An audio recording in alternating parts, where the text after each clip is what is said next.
Welcome back to Ibrox Uncovered, the ultimate Rangers podcast with Mark Haitley, Alec Ray and me, Lindsay Heron. Well, Rangers are licking their wounds after a bitter disappointment in their opening Europa League group game at home to Lyon, and there could be some repercussions with Ryan Kent limping off during the 2-0 defeat. We'll analyse the match and also look ahead to Sunday's Premiership clash with Motherwell and, of course, the importance of Tuesday's League Cup last 8 tie with Livingston. Chaps, not a great night at Ibrox, pretty flat all round for the team and the fans, but you have to say, Mark, that I guess they were beaten by a better team. Without a shadow of a doubt, Lindsay. Not number one seeds for nothing. We spoke about in the build-up the days before the game about a team that's in transition. What we do forget is the competition in that league and the standard of player, even though they're in transition. Good things knocking around, the French league. And, this is why Lyon are a Champions League side, basically. Thank goodness, two main players, Shaqiri, well, he was on the bench yesterday, but Dembele didn't play. I think, he got 4 in 3 games or something? 4 and 5. Yeah, 2 players, big players not playing, but they just looked so comfortable. It was never under real any threat. I think first half, Lopez made a great save from Kent. Arguably, he had enough time to put it into the corner. But I can't remember Alfredo never going through a game and not having a shot, even if it had been like 50 yards away. It was one of those sort of games. We looked comfortable with the ball. They looked more dangerous without the ball. Do you know what I mean, Alex? Yeah. When you were looking at them, I mean, they understood the situation. You're looking at Akambi, right? First half is out, goes out on, comes in and goes out. So he's trying to drag a player out there, and he did it to Golston when Golston picked the yellow card up. Yeah. So you've got a forward line that's thinking its way through the game. So you're trying to expose weaknesses that Rangers had. I don't think we showed any of that really. Do they have a weakness? That was the game I was watching last night. Not the ideal start that we wanted. Got to pick ourselves up, dust ourselves down. Next game is what's Bucharest? No, it's over in Sparta. Sparta. I think we're doing a podcast for there next week. Probably. 2 weeks, actually. It's a disappointing start to a campaign. We need to get back on track very, very, very quickly, because obviously, even if your runner-up now is not guaranteed. I think disappointment. I think effort-wise, it was okay. I thought there was plenty of effort in there, but imagination... Mark makes a very good point, Alec. No chances for Alfredo Morelos in a match is remarkable. Yeah. And that was all down to the way that Lyon handled the Rangers front three, I thought. I think when you go into these games, Lindsay, you go in with great expectations. You have a full house at Ibrox. You're thinking, right, okay, let's see, but it's a good yardstick because you're up against the number one seeds. Having been at the game, it gives you a flavour of the opposition, or what you're actually looking at. And Mark touches on Dembele, obviously, who's a number one. So he sat at the house in France. You also have Mendes, who they bought for 25 million euros. And when I was looking at the personnel that they had last night and the complement of youth, they had 4 academy guys, you had Gusto. What a good player he is, by the way. Kakary in the middle of the park with Guimaraes. Yes, Guimaraes, yeah. So you're looking at, they paid 20 odd million for him as well. So you have to put things in context about what you're actually up against here. They were really good. You look at Akambi, the quality that he brings. And I think that's one of the things that we lacked in that final area. Well, you just said it there, 25 million. 25 million went out the club and 25 million came into the club. Yes. That's what you're talking about right now. Yeah. I think you can still have a group of players, and I agree with Mark. I think you can be very much organised, you can create things, but we just didn't create enough on the night, and I think that was partly down to the difference in the level. You can play any system, Alex. At the end of the day, it's decision making. Yeah. Right at the death. And the great players, or the £25 million players that have been bought in, invariably, they make better decisions than a lot of other players. Exactly. The other thing, Alec, was that the 2 goals are avoidable, aren't they? I mean, it's a great finish from Akambi, the first goal. Yeah. But he's allowed to move on to that his right foot, isn't he? Yeah. Well, I seen this last night, and I was thinking to myself, it's so easy for guys like myself to sit in the stand and be critical. Yeah, because I've been in that position, and I always go back to source. Where can you stop that at source? I think Kent picks the ball up in the wrong part of the area. I think Lyon done that brilliantly, where they were just allowing people to pick the ball and then pouncing, and then on the lost it in the middle of the park. Yeah, then on transition. I think that was a big difference between them and us, because they had so much pace going forward. Yeah, there was a turnover of pace in the middle of the park, Mark. Yeah. Within 3 or 4 seconds, you're in about the box. Now, it's like me driving at you, then but now The one thing Lundstrom doesn't want to do is, and I know you should show him down the outside, but he doesn't want to get too square, so he's trying to recover to get back into position because he's actually behind the ball, so he's trying to recover. Yeah. The step over, he falls, his body weight goes that way. The step over allows him to come in and open up, and then the finish is incredible. It is. It's incredible. And so I have a bit of sympathy for Lundstrom at that particular time because, believe it or not, I know these are going to laugh, that step over got me out of so much trouble. It's the only trick I ever had, Lindsay, a step over and then you get away from people. But he's doing it at an incredible pace. You know, this guy's driving it, you step over, bump, and then people go, show him down the line. And I just think it was an incredible piece of skill from a player who caused us problems all night. Yep. I was watching his movement, Mark, he's running towards the ball and then all of a sudden he's putting the brake on, spinning in behind Tavernier.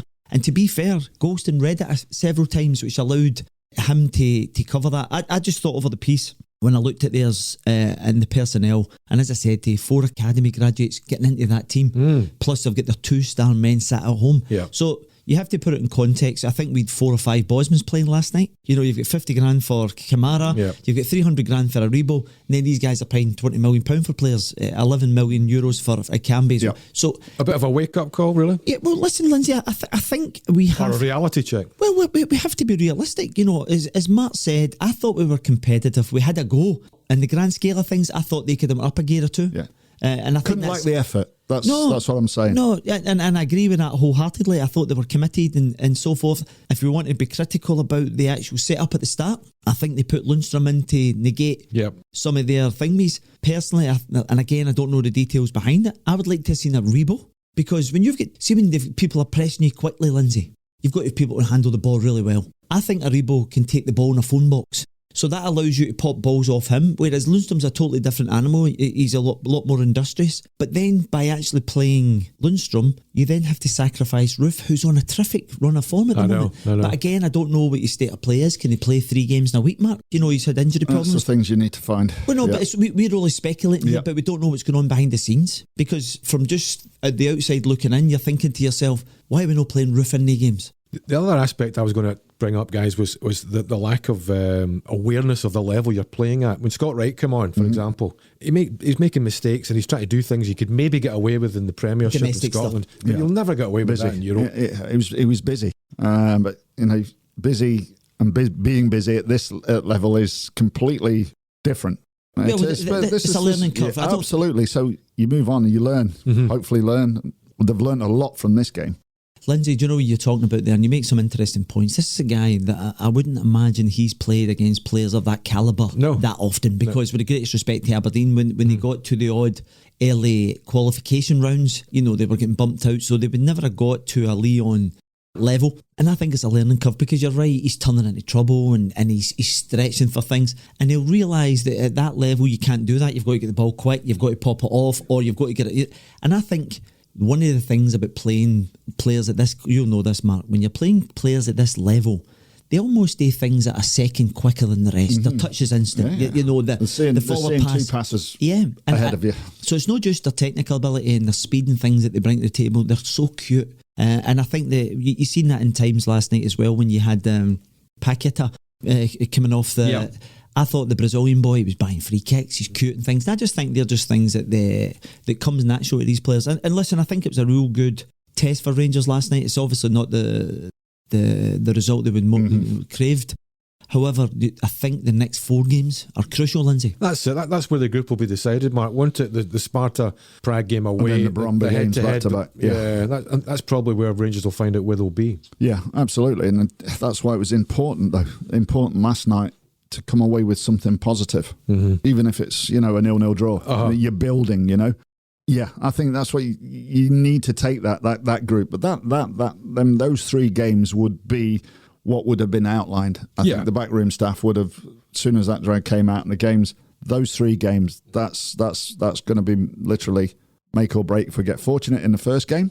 Yeah, that's a bonus. So Michael Beale actually came out with some interesting comments. Out of the 50 games that Steven Gerrard had been involved in for Rangers in Europe, he pretty much said that he felt as if Lyon had the most talented group of players. Now that's coming from a guy who's kind of switched on and actually knows. So he was almost warned and said, this mob are decent. So this is the hardest game they've faced. Yeah. Well, he basically says that the most talented group of players that they come up against. I'm thinking to myself, well, that's interesting, because you've obviously come up against guys like Havertz and all that at Leverkusen. So Porto, Benfica. Yeah, absolutely. Yeah. So for him to come out with that kind of comment, it was obviously they were very much aware of what they were up against last night. And it actually proved to be that, and that's how they react now, because obviously Kent come off with a potential hamstring injury. Yep. So I think these are things that the Rangers have had to negotiate. I also think that Rangers are still struggling to find the level of form that they had last year, and they're also struggling to get some sort of settled team at the moment, because what's happening is players are coming in, players are going out, injuries all absolutely. over the place, So and an example of that would be Borna Barisic is just back in again. McGregor's just back in again. You've then got the centre half Hollander out, injured again. You've got the rotation with the midfield situation, and then up front now it looks as if Kent could potentially be out for maybe a grade 1. So it didn't look as if it was a severe one, but they won't know until they scan that. Kemar Roof's back out the team. So I think they need to just kind of get settled down, go on a run of games, and then try and utilise a core of players. Yeah, Wright and Roof. Yeah, for me, I thought Wright and Roof might have got an introduction earlier than they did. Yes, earlier than they did. But as Alex says, it's a group game.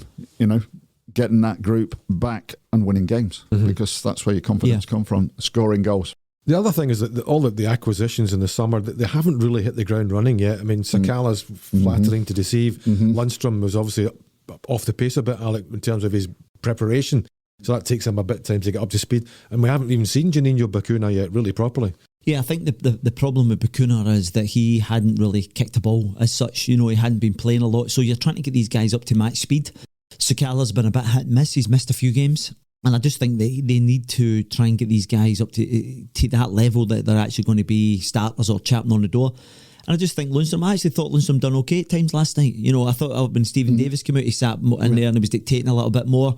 Had a decent chance, didn't he? First half as well. Listen, it was a snapshot for the edge of the box, Mark. He shifted his feet well enough. So, he's still one that's still to convince the Rangers public, as is all the summer signings.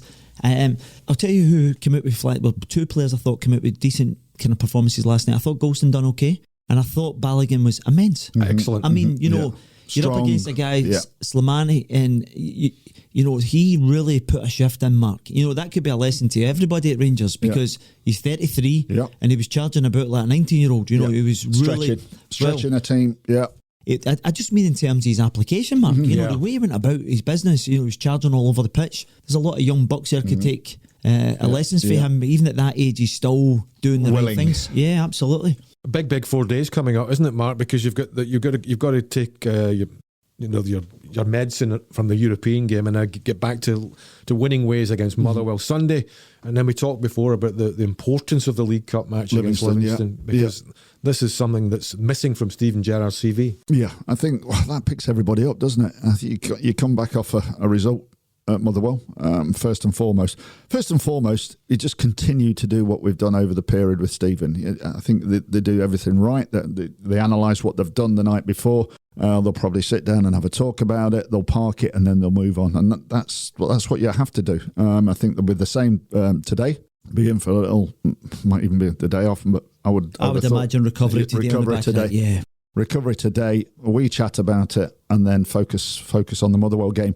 And then after that, it will be the Livingston game. But it's one game after another at the moment. We're not looking 4 or 5 games down the road. I'm laughing here because I've come in here for a wee stretch myself. I'm a bit stiff after last night's exploit. I was kicking every ball up in that gantry.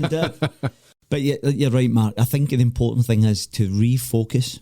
And the game on Sunday is important because the thing is, you look at the home record, Lindsay, it's a record of 21 home wins, isn't it? League wins, yeah. Yeah, league wins, which is incredible. And they have to constantly refocus and think. There's not time to dwell. No, whether it's a good result or a bad result, there's no time to dwell because the games are fast and furious. But this is an important time for the staff as well, Mark, because it's okay saying that there's no time, but see when you're actually winning games, they would all be skipping into training today, whereas there'll be the odd knock. It's like, Mark, mentally you need a little boost, you need some of the staff to get in your ear and go, right, okay, we're going again. And I think this is all the things they'll be doing today. Try to get a wee bit more uplift round about the place, and that's when the staff become important, Mark. I mean, we've talked about Michael Beale, but who else is important behind the scenes? Because this is the toughest stretch that Steven Gerrard's had for a while. Because out of the Champions League, stumbled into the Europa League a bit with the Alashkert result, and another big defeat against Lyon. Yeah, I mean, all his backroom staff, Gary Mack as well. Assistant manager will be in there having a wee chat with the players and passing on messages. That's what assistant managers do. They get in the dressing room, they sit down with players, mull it over with them and all that sort of stuff, help them to relax. Mark, you often talk about your time where the senior ones, the 5 or 6 main hitters, your particular team. I would imagine Davis, Conor Golson, Tavernier, there'll be about 5 or 6 of them all sit down and have a cup of coffee. Griggsy as well, yeah. So there'll be about 5 or 6 sit down, have a blather and things, and it's important for that crew to then get wrapped round about the younger ones and go, right, come here, you, and so when you're in having a shower, you're in having a dip, they'll have ice baths, they'll be having massages, and you're just getting in each other's ear. Listen, this is not a disaster. They're top of the league, so it's about getting it in number context. 1 seed, all that sort of stuff. Yeah. So you put it on context, and then it's about how you refocus for this game on Sunday. Because I think, if my memory serves me right, Motherwell's got 3 wins in the bounce mark. I was watching the game last year. I don't think they'll pitch up like this, but they went 2 banks of 5 last year. You remember they got the early goal? Yeah, it took them an eternity. It was the introduction of Cedric Eaton that actually turned that game around. Yeah. So they're going to need more bodies to pitch up as well, because again, although they're starting, I think the fringe players could play an important part over these 2 games you mentioned, Lindsay. Yeah. How much of a blow would Kent's absence be? Because we don't know how severe it is, but you've got to be careful with You're hamstring. always going to miss a quality player, but I think we've all been scratching our heads with his start to the season. From the standard that he set all last season. I mean, he was unplayable a lot of the time. Would you put the majority of players in that bracket though, Mark? Because I know Kent was, but you remember we were talking about 5 or 6 players for Player of the Year last year. Yes. So you're looking at all these players and you're thinking, are they all hitting heights? Yeah. For me, yeah, absolutely. So what I'm saying is, I don't think, and I think Stephen said it last night in his post-match, we're still not hit the levels we actually were last year. And it's how they work their way through this and navigate through this, because the only way that you actually get back to that level, Lindsay, is results. Because if you can keep the winning in the league in particular, because all you want to do is try and get momentum from there, get into the next round of the cup, then all of a sudden things start changing very quickly. You remember we were talking about a long time in football's a week? Yeah, but you know how you get back to that standard? By doing the basics very, very well. God, I thought you were going to say that. Yeah. Get to the steps bar. No, but do you know what I mean? You have to do the basics very, very well, and from that comes confidence. And I think there's a few players now, struggling to find that level that they had last season. What about Bonner coming back? But can I just say, are you happy with Bonner coming back into the team last night? Because I thought he'd done okay. I thought he'd gone hit and miss. He's been hit and miss all through the summer. Don't forget. So he had the Euros. Yeah, the injury through that. In and out that injuries there. Then he's got his move to Roma. So there's been a lot going on in Bonner's head, right? Physically and mentally, because he's going, staying, whatever. I think when you're coming back into the side, the quality's there. We know the quality's there because we've seen it. He probably needs 2, 3, 4, 5 games to get his, mojo. Yeah, mojo back. And I think there's a lot of players like that right now. We just have to get down, work hard at the basics, and from the basics, when they're being done well, with a good tempo, then that ability comes out. Absolutely. 2 wins in the next 4 games then, Alec, and that can get everything kick-started again. Yeah, without doubt, Lindsay.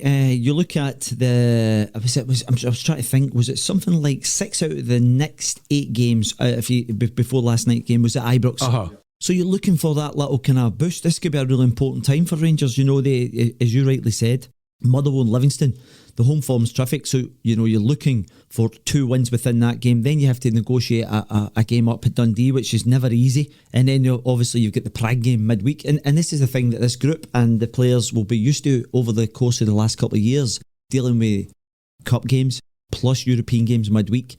So as Mark says, coming thick and fast. But it's important to try and get some momentum within that as well, because it makes that, these 3 days, 4 days for every game, that bit more easier to then go in with that confidence. Fantastic, lads. Thanks for joining us on Ibrox Uncovered. We'll see you the next time.